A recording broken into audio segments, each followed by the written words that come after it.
साथियों, हमने कहा था 21 मार्च हिंदुस्तान की सियासत का एक बहुत बड़ा दिन था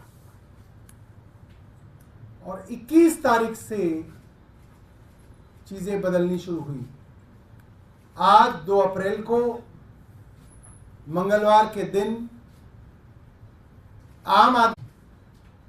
आज देश की सबसे बड़ी अदालत सुप्रीम कोर्ट के 3 जज बेंच ने आम आदमी पार्टी के सांसद माननीय संजय सिंह जी की बेल सुनी और खुद जज साहब उसके अंदर कुछ प्रश्न केंद्र सरकार से पूछ रहे थे, जिसके जवाब केंद्र सरकार ईडी के पास नहीं थे। कोर्ट के प्रश्न थे, आप कह रहे हैं कि दिनेश अरोड़ा ने इस दौरान जेल में बंद होने के बाद, जेल में रहते हुए, सरकारी गवाह बनने के बाद उसके 10 बार बयान लिए गए। 10 बार।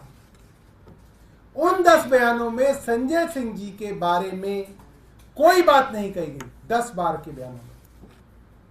उसके बाद दिनेश अरोड़ा को दोबारा गिरफ्तार किया जाता है और उससे 11वां बयान लिया जाता है। 11वें बयान के अंदर वो एक बहुत ही गोलमोल सी बात कहता है कि मेरे एक आदमी ने संजय सिंह के एक आदमी को 1 करोड़ रुपए 2 बार दिए। सिर्फ ये बयान है।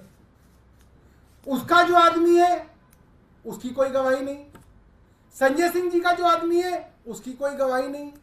1 करोड़ रुपए कहाँ है किसी को कुछ पता नहीं, कहाँ पहुंचे कोई पता नहीं, रिकवरी हुई कोई नहीं हुई, अटैचमेंट हुई कोई नहीं हुई। सिर्फ एक आदमी का बयान, एक आदमी का बयान जो 10 बार बयान दे चुका है और संजय सिंह जी के बारे में कुछ नहीं कहता, उसके ऊपर दबाव डाल के 11वां बयान कर लो और आप राज्यसभा का वो सांसद उठा लो जो केंद्र सरकार से सवाल पूछता है एक आदमी के बयान पे। इसका जवाब केंद्र सरकार के पास नहीं था। सुप्रीम कोर्ट का दूसरा सवाल था, क्या कोई पैसा रिकवर हुआ है, क्या कोई पैसा अटैच किया गया है। जब कोई पैसा रिकवर ही नहीं हुआ, अटैच ही नहीं हुआ, तो पीएमएलए कैसे लगा है। इसका कोई जवाब ईडी के पास नहीं था, केंद्र सरकार के पास नहीं था। अंततः सुप्रीम कोर्ट ने यह कहा कि यह कैसे मान लिया जाए कि एक गवाह ने 11 बयान दिए, उसमें से 10 आप कूड़े के कचरे के डब्बे में डाल दोगे और एक बयान आप जो उन्होंने संजय सिंह के खिलाफ दिया उसको आप दे दोगे कोर्ट में। यह कैसे फैसला कर सकते हैं आप। बाकी 10 बयान आपने रिकॉर्ड पे क्यों नहीं डाले हैं। इसका जवाब कुछ केंद्र सरकार के पास नहीं था। यह ठीक वही बात है जो मुख्यमंत्री जी ने राउज एवेन्यू कोर्ट में बोली कि एक आदमी से 7 बार बयान लिए गए हैं। 6 बार उसने कुछ नहीं बोला, आपने उनके बच्चों को जेल में डाल दिया, 6 महीने जेल में सड़ाया, फिर आपने मेरे खिलाफ बयान ले लिया, उस बयान पे आपने गिरफ्तार कर लिया। ठीक वैसी ही बात आज सुप्रीम कोर्ट ने पूछी, जिसके बारे में कोई जवाब केंद्र सरकार के पास नहीं था। और सुप्रीम कोर्ट ने लंच आते आते ईडी को यह कहा, अगर आप कोई इंस्ट्रक्शन लाते हैं तो लेके आइए, वरना हम इनको रिहा करेंगे और रिहाई में जो हम जजमेंट लिखेंगे वो आपके पूरे केस को तहस नहस कर देगा, उसके रिपरकशंस होंगे। और डर के ईडी के पास कोई रास्ता नहीं बचा, बजाय इसके कि संजय सिंह जी को बेल मिल सके। और एक फाइनल बात मैं आपको बता दूं कि जो सेक्शन 45 है पीएमएलए का, जिसकी वजह से अक्सर बेल नहीं मिलती, वो इतना कठिन और क्रूर सेक्शन है। वो सेक्शन मैं आपको अगर पढ़ के बताऊंगा तो उसके अंदर ये है, the court should be satisfied that the accused is not guilty of the offence. ये ट्विन कंडीशन है। और अगर कोर्ट इसमें जमानत दे रहा है तो इसका मतलब ये है कि कोर्ट को ये लगता है कि संजय सिंह जी बेगुनाह हैं। और ये कोई छोटा मोटा कोर्ट नहीं है, देश की सबसे बड़ी अदालत है जो संजय सिंह जी को आज बेल दे रही है। मुझे लगता है कि आज पूरे देश की लोकतंत्र के लिए एक बहुत बड़ा दिन है, बहुत खुशी का दिन है, बहुत उम्मीद का दिन है कि शायद कुछ लोग अब जेल से बाहर निकल के इस देश के लोकतंत्र को बचा लें। मैं आतिशी जी से कहूंगा कि वो अपनी बात रखें।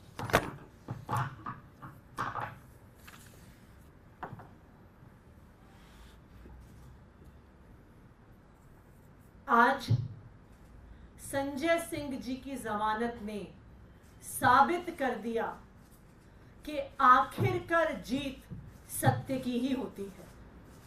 आप सत्य को दबा सकते हैं, लेकिन आप सत्य को मिटा नहीं सकते हैं। आज संजय सिंह जी की जमानत ने यह दिखा दिया। हमने देखा कि किस तरह से पिछले 2 साल से एक एक करके आम आदमी पार्टी के नेताओं को झूठे केसों में गिरफ्तार किया जा रहा था, फंसाया जा रहा था। पहले सत्येंद्र जैन जी को जेल में डाला, फिर मनीष सिसोदिया जी को जेल में डाला, फिर संजय सिंह जी को जेल में डाला, फिर अरविंद केजरीवाल जी को गिरफ्तार करके जेल में डाला। लेकिन आज संजय सिंह जी की जमानत ये बताती है कि आखिरकार जीत सत्य की ही होती है। आज संजय सिंह जी की कोर्ट प्रोसीडिंग्स में 2 महत्वपूर्ण बातें इस केस की पूरे देश के सामने आई हैं। सबसे पहला, जो सुप्रीम कोर्ट ने सवाल पूछा जिसका ईडी के पास कोई जवाब नहीं था कि मनी ट्रेल कहां है। आज इस इन्वेस्टिगेशन को होते हुए 2 साल हो गए। ईडी ने, सीबीआई ने 500 से ज्यादा अफसर लगाए इस केस की इन्वेस्टिगेशन में, लेकिन 2 साल में भी आम आदमी पार्टी के किसी नेता के पास 1 रुपया भी प्रोसीड्स ऑफ क्राइम का नहीं मिला।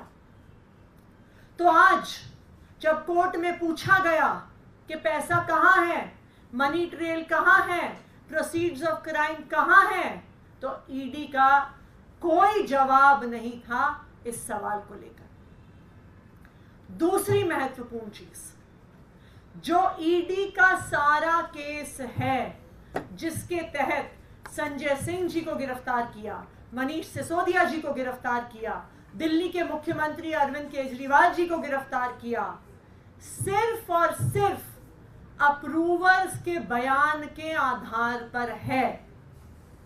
ऐसे अप्रूवर्स जिन्होंने 1 बार, 2 बार, 3 बार, 4 बार पहले बयान दिए जिसमें आम आदमी पार्टी के किसी नेता के खिलाफ कोई एलिगेशन नहीं था, लेकिन उन पे दबाव बनाया गया, उनको धमकाया गया, उनको जेल में डाला गया जब तक उन्होंने आम आदमी पार्टी के नेताओं के खिलाफ गवाही नहीं दी। और जैसे ही वो आम आदमी पार्टी के नेताओं के खिलाफ गवाही देते हैं, गवाहियां बंद हो जाती हैं, स्टेटमेंट्स बंद हो जाते हैं, इन अप्रूवर्स को बेल मिल जाती है, जेल से बाहर आ जाते हैं। जैसे दिल्ली के मुख्यमंत्री अरविंद केजरीवाल जी ने राउज एवेन्यू कोर्ट में बताया था कि शरत रेड्डी, उसने 11 बयान दिए और दिल्ली के मुख्यमंत्री अरविंद केजरीवाल जी के खिलाफ कुछ नहीं बोला, लेकिन उस पर दबाव बनाते रहे, उसको महीनों तक जेल में रखा। जब आखिरकार टूटकर, हार कर उसने अरविंद केजरीवाल जी के खिलाफ बयान दे दिया तो उसको तुरंत बेल मिल गई। राघव मगुंटा रेड्डी, उसने 6 बयान दिए जिसमें उसने अरविंद केजरीवाल के खिलाफ कुछ नहीं बोला, लेकिन उसे गिरफ्तार किया, उसे 6 महीने जेल में रखा। जब वो टूट गया, उससे 7वां बयान अरविंद केजरीवाल के खिलाफ लिया, उसके बाद कोई बयान नहीं हुआ। उसके बाद राघव मगुंटा को बेल मिल गई। राघव मगुंटा के फादर मगुंटा श्रीनिवासलू रेड्डी, उन्होंने 2 बयान दिए जिसमें अरविंद केजरीवाल का नाम नहीं लिया, लेकिन जब 6 महीने तक बेटा जेल में रहा तो वो पिता उसके टूट गए और उन्होंने अरविंद केजरीवाल के खिलाफ बयान दे दिया। बेटे को बेल मिल गई, उसके बाद कोई बयान नहीं हुआ। उसी तरह से आज संजय सिंह जी के केस में दिनेश अरोड़ा के बयान के बारे में कई सवाल उठे। सुप्रीम कोर्ट ने भी ईडी से पूछा कि 10 बयान दिनेश अरोड़ा ने दिए जिसमें उसने संजय सिंह के खिलाफ कुछ नहीं बोला। फिर एक 11वां बयान हुआ जिसमें जब वो संजय सिंह के खिलाफ बयान देते हैं तो उसके बाद बयान होने बंद हो जाते हैं। तो आज सुप्रीम कोर्ट के सामने ईडी का पर्दाफाश हो गया जब उनसे पूछा गया कि पहले 10 बयान आपने सामने क्यों नहीं रखे। 11वें बयान में ऐसा क्या था कि आपने सिर्फ एक बयान मांगा, उसके बाद आपने बयान क्यों नहीं लिए। तो आज ये पूरे देश को पता चल गया कि ये तथाकथित शराब घोटाला सिर्फ और सिर्फ अप्रूवर्स के, सरकारी गवाहों के दबाव पूर्वक लिए गए झूठे बयानों के आधार पर खड़ा हुआ है। आज जो ईडी का पर्दाफाश हुआ है पूरे देश के सामने, अब हम ये उम्मीद करते हैं कि इस केस में जो एक मनी ट्रेल है उसको अब ईडी इन्वेस्टिगेट करेगी, उसकी जांच करेगी।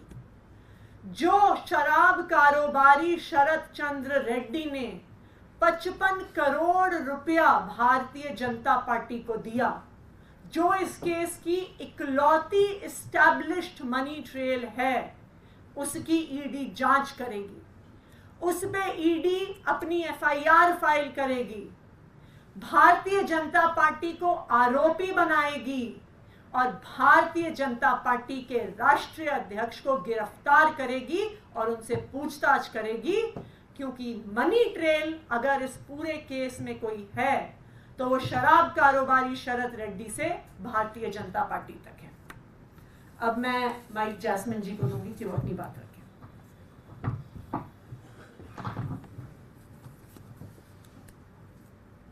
सबसे पहले मैं इतना ही कहूंगा कि सत्यमेव जयते। आज केवल आम आदमी पार्टी के लिए नहीं, देश के हर एक देशभक्त के लिए जिसको सच में विश्वास है, जिसको भारत के संविधान में विश्वास है, उसकी आज जीत हुई। आम आदमी पार्टी के जितने तमाम नेताओं को इस फर्जी शराब घोटाले में कैद किया हुआ है, गिरफ्तार किया हुआ है, उनमें से आज हमारे सांसद संजय सिंह जी को सुप्रीम कोर्ट ने बेल ग्रांट करी है। और मैं इतना ही कहूंगा कि पिछले 2 सालों से जो भाजपा ने एक झूठों का पहाड़ बनाया हुआ था, हर तरह का प्रोपेगेंडा चलाया था कि बहुत बड़ा शराब घोटाला हो गया है और फला फला व्यक्ति ने फला फला कहा इसलिए बड़ा घोटाला हो गया है, उसका पर्दाफाश आज हुआ। मैं दावे के साथ कहता हूं कि दिल्ली का कथित शराब घोटाला इतिहास के पन्नों में दर्ज होगा कि कैसे एक इतनी शक्तिशाली पार्टी ने केंद्र सरकार के तमाम इंस्टीट्यूशंस, ईडी, सीबीआई, अपने तमाम सरकारी तंत्र को इस्तेमाल करते हुए एक छोटी सी पार्टी को क्रश करने की कैसे कोशिश की है। 2 साल से इन्वेस्टिगेशन चल रही है। 2 साल से हम पूछ रहे हैं कि अगर आप कह रहे हैं इतना बड़ा घोटाला हुआ है तो मनी ट्रेल कहां है? कोई जवाब नहीं है भाजपा के पास। अब तक कहते आ रहे थे कि नहीं मनी ट्रेल मिलेगी, लेकिन हमारे पास पुख्ता गवाहों के बयान है। तो मतलब गवाहों के बयान के आधार पर यह पूरा केस खड़ा किया था। आतिशी जी और सौरभ जी ने बताया कि ये किस प्रकार के बयान इन गवाहों के द्वारा लिए गए, कैसे खुलेआम कानून का मजाक बनाया गया। आपसे हम तब तक बयान लिया करेंगे, आपको तब तक जेल में डालोगे जब तक आप एक आम आदमी पार्टी के बड़े नेता का नाम नहीं लेते। तो किसी ने किसी का नाम लिया, किसी ने किसी का नाम लिया।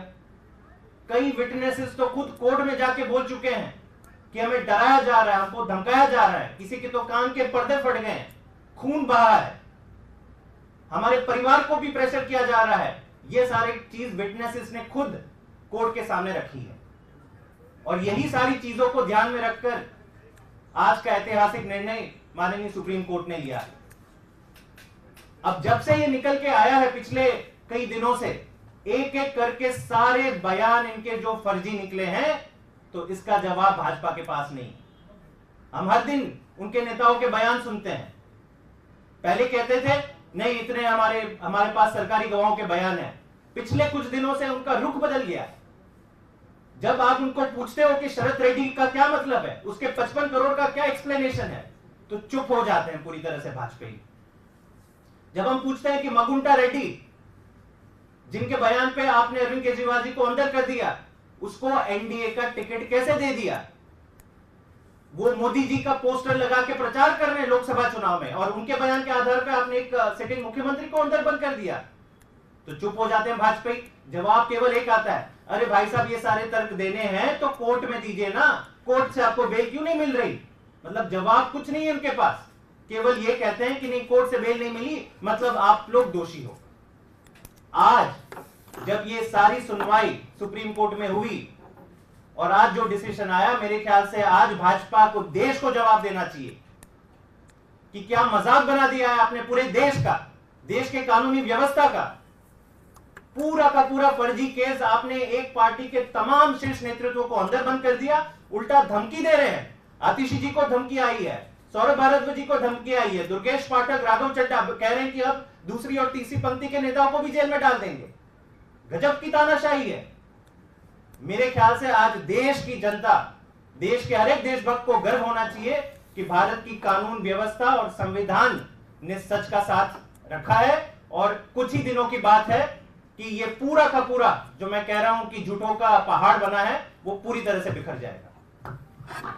एक बात मैं अपने भारतीय जनता पार्टी के मित्रों के लिए कहना चाहता हूं। आप सब इस चीज को देखेंगे, इसलिए मैं आपको आगाह कर रहा हूं। अब तक भारतीय जनता पार्टी के लोग ये कहते थे बेल नहीं मिल रही, इसका मतलब जरूर कुछ किया वरना बेल मिल जाती, यही कह रहे थे ना। अब वो ये कहेंगे अरे बेल ही तो मिली है, इसका मतलब ये कहना कि कुछ नहीं किया है। ये फर्क आपको आज से दिखेगा, क्योंकि चिट भी हमारी, पट भी हमारी, और सिक्का मोदी जी का, ये उनका मानना है। तो ये फर्क जो है आज आपको ट्विटर पे, व्हाट्सएप, फेसबुक पे दिखना लगेगा।